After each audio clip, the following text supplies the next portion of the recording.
Today, I'm going to be showing you how to make this, which is fully equipped with SVG clip path, the new CSS aspect ratio property, and more.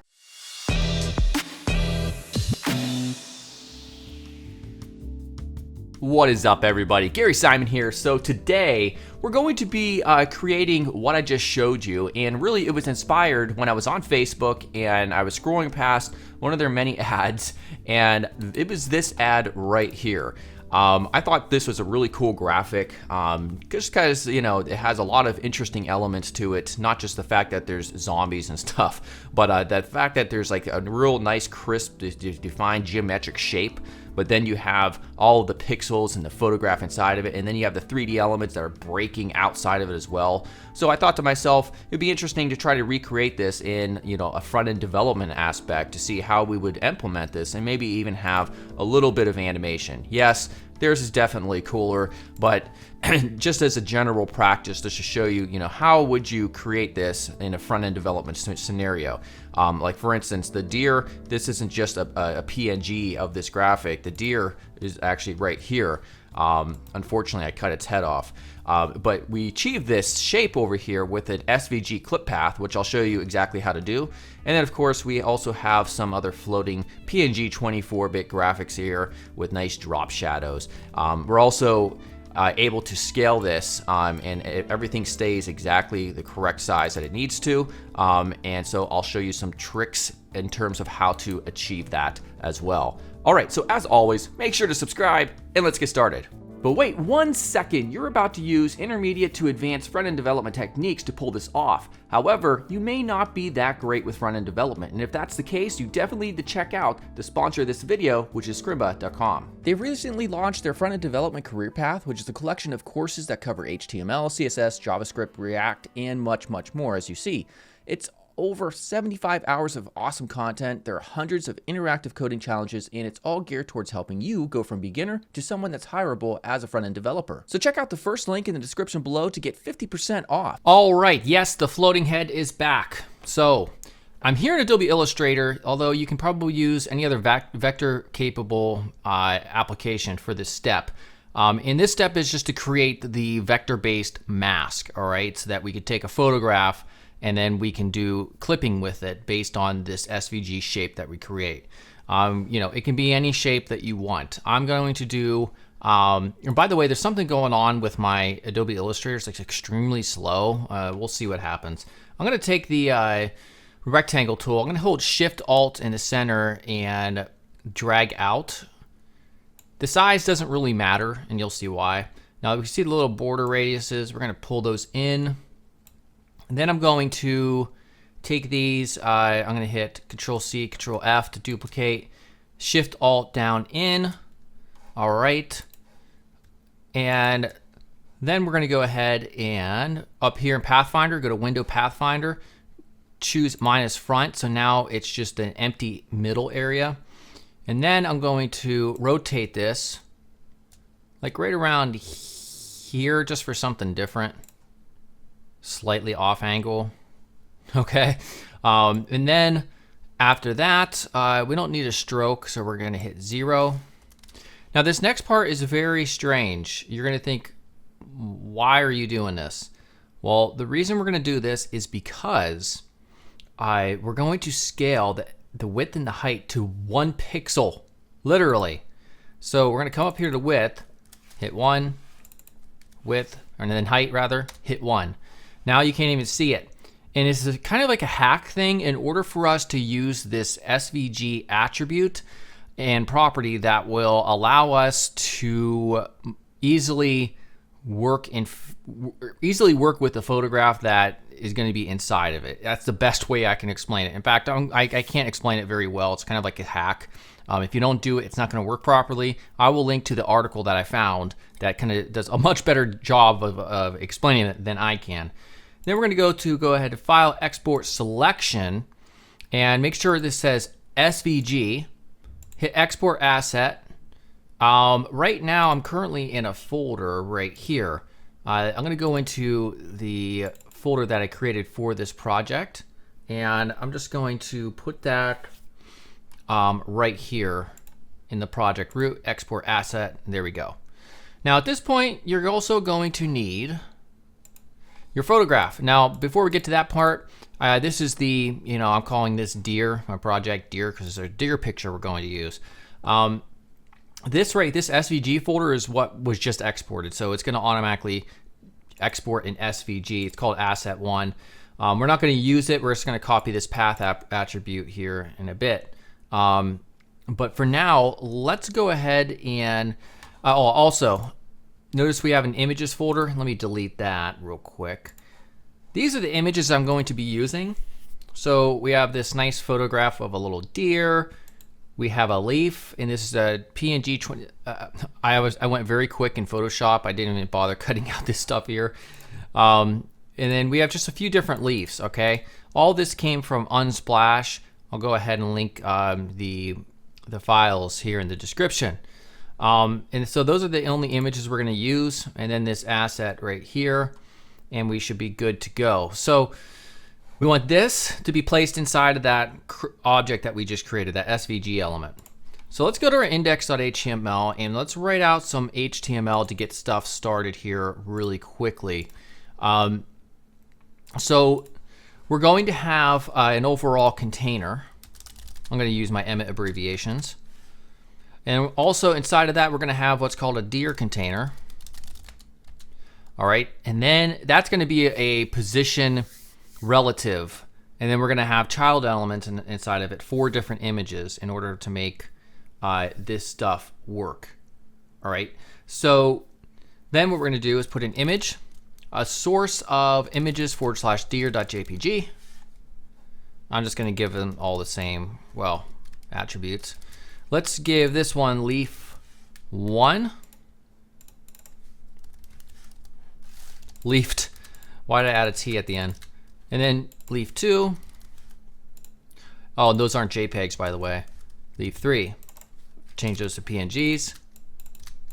All right. And then also we're gonna have some content here underneath it. H1, the forestry life, whatever that means. Paragraph, lorem 10, something like that. Yeah. All right, cool. Now that's pretty much all we have for the markup, but we do, however, have SVG. So let's come over here to this SVG. Let's copy all of this. We're gonna come over here into index. Hit Control B to get rid of that sidebar.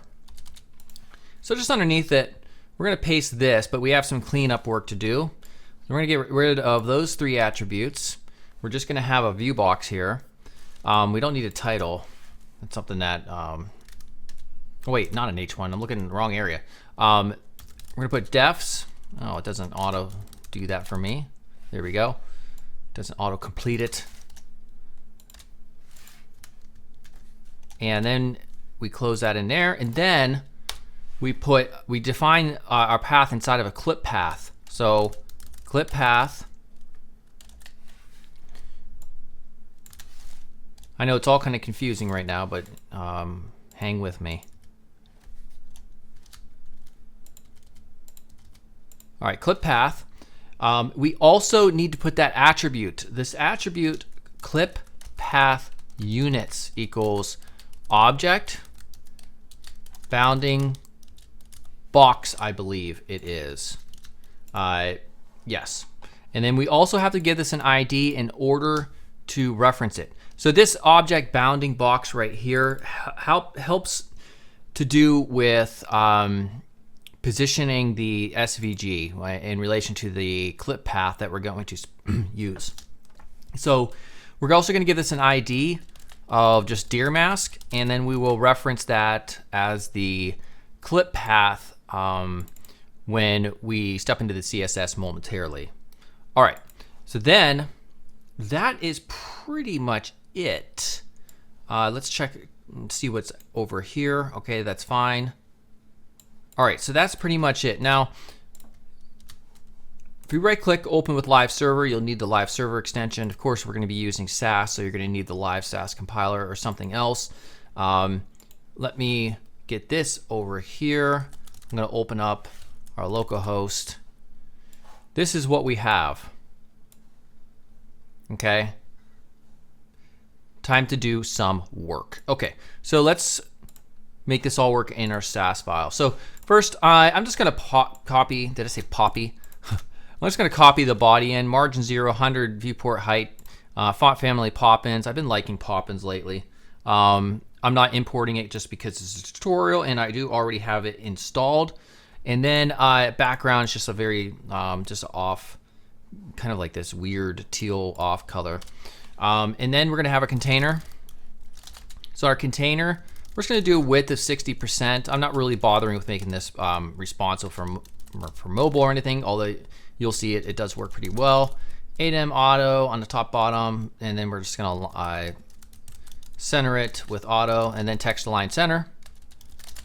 Let's check what we have so far. Again, not very much. No, something's not working. CSS main CSS. Uh-oh. Looks like we have a couple duplicates here.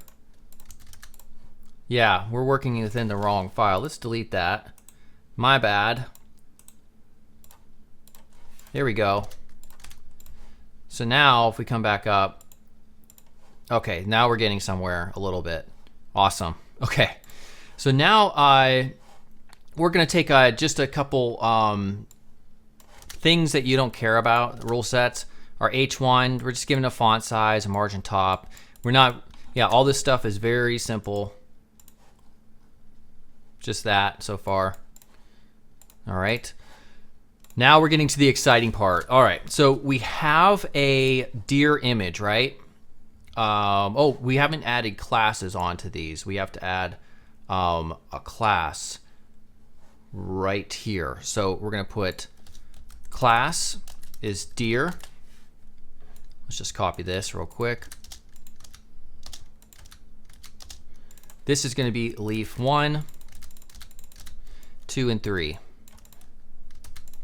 All right, so for our deer class, this is where, sorry, I I hit the wrong button and it switched me off.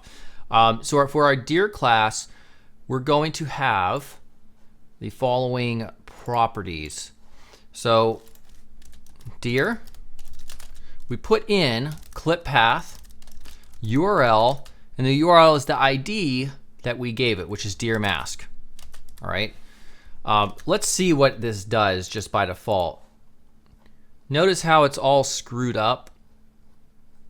It's the wrong aspect ratio.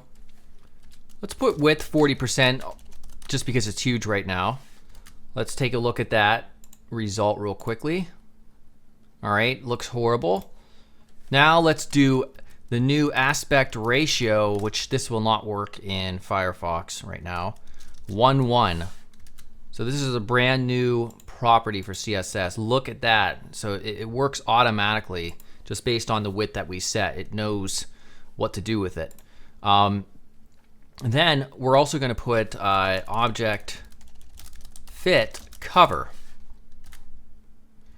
So let's look at that. I don't think that did much. I mean, let's see if it does. Let's come out over here. We take it off. Okay. So yeah, I think if you don't have object fit cover on, it'll squash the image and it'll get all screwed up. All right, so now what we want to do is we're going to set our deer container, which is this right here, which is the parent container of our images. And we're going to put deer container here. We're going to put position relative because the images are going to be positioned absolute inside.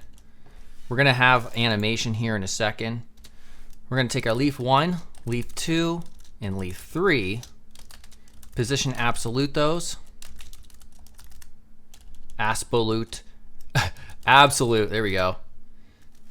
And of course, that looks terrible, but don't worry.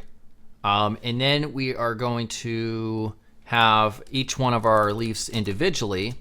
So for that, we're gonna put, we're gonna start just positioning these around in order to get them fit where we want them to. So it's just a lot of trial and error based on playing around with these values. We're gonna give it a width All right. And also a transform rotate. That's 100 degrees. I like that one. Kind of like right there. And then we just do the same thing for leaf 2 and then leaf 3. All right. So here's leaf 2's values. All right, and that puts that one right there. And then we also have the leaf 3 value. So we're going to put that right there. So all the same, you know, properties, but just different values for them. All right. So then, you know, at this point, okay, it's pretty cool. You know, it is, you know, responsive, and the idea that everything still works when you drag the browser in and out. But what if we wanted to add a little bit of animation as well? All right, so what we'll do is come out here. Let me expand this a little bit. For this rule set, we're going to apply an animation. All right, so we're going to do this. Animation is going to be, actually, no, we're going to apply a filter there. Sorry. What I want to do is add like a very soft drop shadow on there. Now, if you use box shadow on a PNG 24-bit image like this, it screws it up. In fact, let me just show you. So we do box shadow. Let's do 15, 15, 15, and then you RGBA 000 0.1. Watch what happens. It looks so ugly. Wait, that's the wrong. I meant to go here. There we go. Look at that. You see that? It's horrible looking. It just shows, you know, the white around the image itself. So what you can do instead of that is by using what's called a filter, a drop shadow, and then we can position it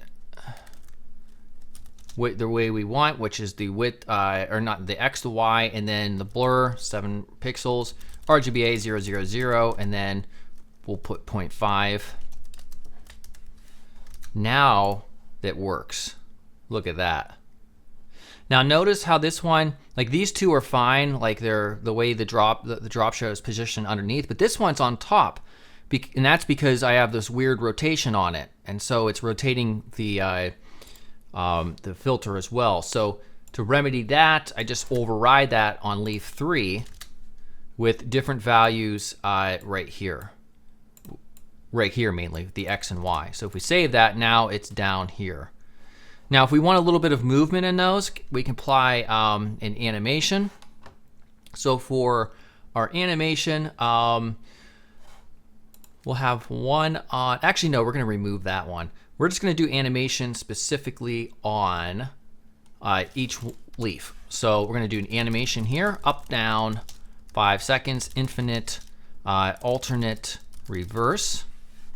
So let's create that real quickly. So at keyframes, oops, up, down, no, leaf 1, what am I doing? I'm looking at the wrong reference code.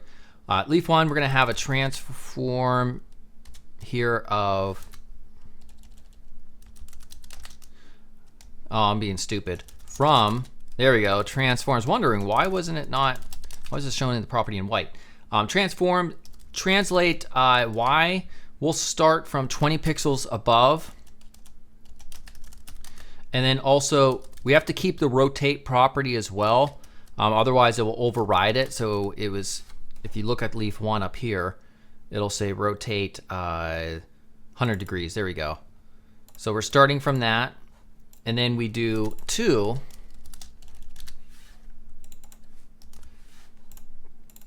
And then we'll put 0 here. And then we'll also animate the rotation, so 120 degrees slightly. So now, that didn't work. We're gonna go to this and change that stupid property. I was the wrong one, leaf 1. And now you can see it very slowly moving up and down. Now, at this point, it's just simply a matter of just creating 2 other animations and linking them as such. So for leaf 2, I'm just changing the duration a little bit. So this is from 5 seconds. This is 2 seconds right here. I had a different easing in on this one. We're gonna have another one of of an animation called leaf 3 right here. So we have leaf 2, leaf 3, we have to create those. Again, I'm not gonna sit here and type all those out because it's literally the same exact structure as this. There's just different values. So leaf 2, leaf 3, you can look at Codepen if you want to see these values. Not that huge of a deal. And now let's refresh. And look at that, just a very subtle animation. You don't want anything that goes too crazy or too wild when it comes to this type of stuff. And what's really cool about the fact that this is based on an SVG right here, this clip path, you can actually animate this and you can morph animate it. So you could start this out as like a circle and then kind of expand off into this shape. There's a lot more that you can do, but hopefully I gave you an interesting idea into this really cool sort of graphic. All right, everybody, hopefully you enjoyed that. If you did, as always, make sure to subscribe and I'll see you soon. Goodbye.